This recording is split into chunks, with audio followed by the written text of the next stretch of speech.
Hello, ফুলো বাড়ি আছো? একটু বাঁচার উপায় বলে দাও। তোমার সমস্যা কি খুকু? বাটি ভরে রেখেছি দুধটুকু, আর রেখেছি মাছের কাঁটাগুলো। হ্যালো, ফুলো।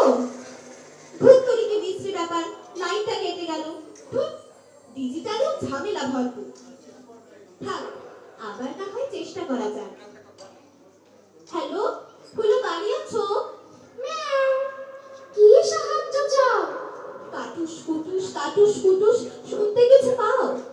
বুঝলে হলো, ইঁদুরগুলো খুব গিয়েছে বেড়ে। তুমি ওদের হ্যামিলনে আসতে পারো ছেড়ে? ইঁদুরগুলোর এই জ্বালাতন সইতে হবে কত? পারবে তুমি হ্যামিলনের বাঁশওয়ালের মতো? ইঁদুরগুলোর কাণ্ড যাতা, ফেলছে কেটে বইয়ের পাতা। পুতুল সোনার রঙিন জামা, যেটা কিনে দিলেন মামা, তাও ফেলেছে কেটে। একটা লুডুর ছক বানালাম এত খেটে খেটে, আর কেটেছে আমার বইয়ের ব্যাগটা ঘেটে ঘেটে।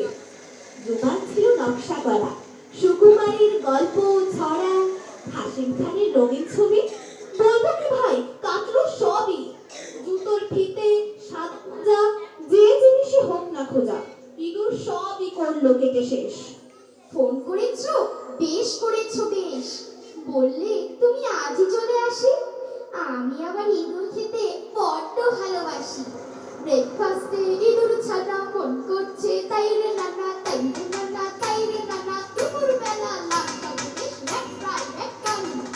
বিকালবেলা নাস্তা হবে ইঁদুর ছানার চপ। সস দিয়ে তা খাওয়া হবে গপ গপ গপ গপ। রাতের ডিনার ছাড়ো রেডি, দারুণ মজা হবে। ইঁদুর ছাড়া মজার ব্যাপার আছে কি এইভাবে? গুগু, তোমার অ্যাড্রেস কি? বললে ঢুকে দিচ্ছি।